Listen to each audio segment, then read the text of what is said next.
Assalamualaikum warahmatullahi wabarakatuh. Perkenalkan, nama saya Dewi Safitri, NIM saya 2001028. Saya dari Akademi Farmasi Anestesiada Bangkalan. Saya di sini akan menjelaskan tentang farmasi rumah sakit. Apa sih rumah sakit itu? Rumah sakit suatu organisasi kompleks yang menggunakan gabungan alat ilmiah khusus dan rumit dan fungsikan oleh berbagai kesatuan personel terlatih dan terdidik dalam menghadapi dan memahami masalah medis yang baik. Dasar hukum rumah sakit. Ada Kementerian Kesehatan Republik Indonesia nomor 983 Menkes SK 1992 tentang pedoman organisasi rumah sakit umum. Undang-Undang Republik Indonesia nomor 44 tahun 2009 tentang rumah sakit. Tugas rumah sakit yaitu melaksanakan upaya kesehatan secara berdaya guna dan berhasil guna dan mengutamakan upaya penyembuhan dan pemeliharaan yang dilaksanakan secara serasi dan terpadu dengan upaya peningkatan dan pencegahan serta melaksanakan rujukan. Di sini ada juga fungsi rumah sakit, yaitu menyelenggarakan pelayanan medik, pelayanan menunjang medik dan non-medik, pelayanan asuhan keperawatan, pelayanan rujukan, pendidikan dan pelatihan, penelitian dan pengembangan, administrasi umum dan keuangan. Di sini ada klasifikasi rumah sakit, ada kepemilikan, jenis pelayanan, lama tinggal, kapasitas tinggal tidur, afiliasi pendidikan, status akreditasi dan sertifikasi. Pemilihan rumah sakit. Di sini juga ada kepemilian rumah sakit, ada rumah sakit milik masyarakat yang dimiliki oleh yayasan tertentu, milik organisasi keagamaan. Rumah sakit kayak rumah sakit Muhammadiyah dan milik swasta itu organisasi perorangan, kelompok dan jaringan nasional atau internasional.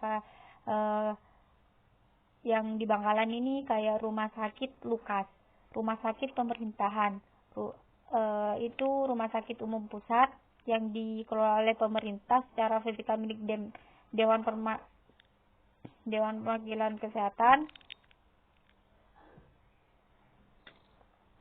Ada rumah sakit umum daerah milik Pemda setempat, ada rumah sakit militer atau Polri yang dimiliki oleh Polri, ada rumah sakit BUM dimiliki oleh Pertamina. Jenis pelayanan rumah sakit ada rumah sakit umum sama rumah sakit khusus.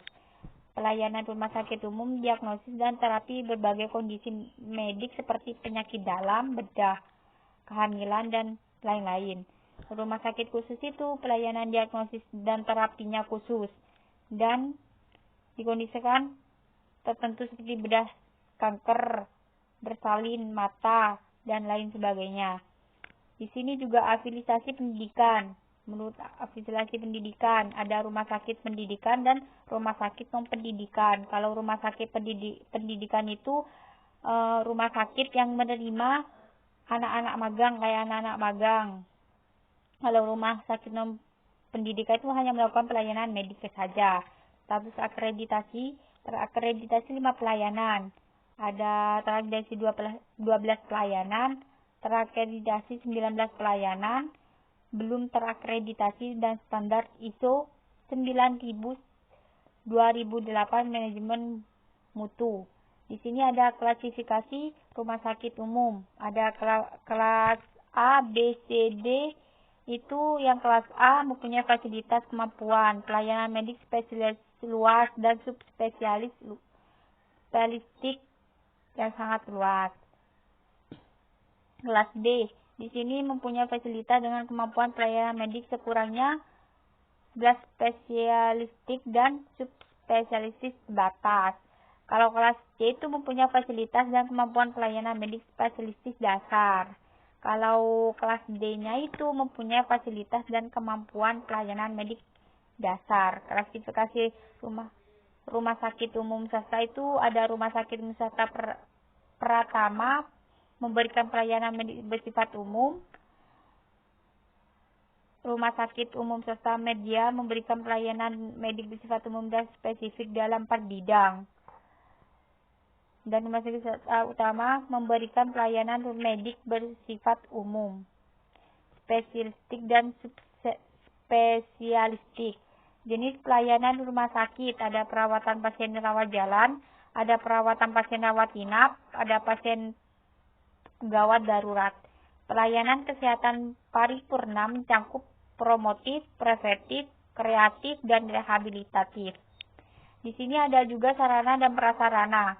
Ada ruang rawat jalan, ada ruang gawat darurat, ada ruang tenaga kesehatan, ada laboratorium, farmasi, dapur, ada radiologi selama operasi, rawat inap, ruang laundry, dan lain sebagainya. Instalasi rumah sakit ada rawat jalan, rawat darurat, farmasi, radiologi, ada ICU, ICU, NICU, dan PICU, dan lain sebagainya. Rekam medik. Di sini apa sih rekam medik itu? Sejarah singkat, jelas, dan akurat dari kehidupan dan kesakitan penderita. Ditulis dari sudut pandang medik, berdasarkan yang berisi catatan berdokumen tentang identitas, anamnesis, pemeriksaan, diagnosis, pengobatan, tindakan, dan pelayanan lain selama dirawat. Fungsi rekam medis ini untuk perencanaan, dasar perencanaan dan kelanjutan perawatan penderita, sarana komunikasi antar dokter dan profesi kesehatan lainnya, dasar kaji ulang, studi, dan evaluasi perawatan. Di sini juga ada ketentuan rekam medik. Di sini ada informasi klinis. Di sini juga ada berkas dan tanggung jawab milik rumah sakit. Di sini ada isi rekam medik milik penderita dijaga kerahasiaannya. Contoh dokumentasinya itu ringkasan sejarah obat saat masuk rumah sakit, konsultasi lesan dan tertulis, obat order obat dari dokter lesan maupun tertulis. Pola organisasi rumah sakit ada dewan pembina, badan pengurus yayasan, dewan penyatuan, badan penasehatan, badan penyelenggarakan, ada direktur, wadir, komite medik, satuan pengawasan, dan instalasi. Yang ada wakil direktur juga, pelayanan medik, penunjang medik, keperawatan, keuangan, dan administrasi. Nah, itu sekian penjelasan dari saya. Semoga bermanfaat. Wassalamualaikum warahmatullahi wabarakatuh.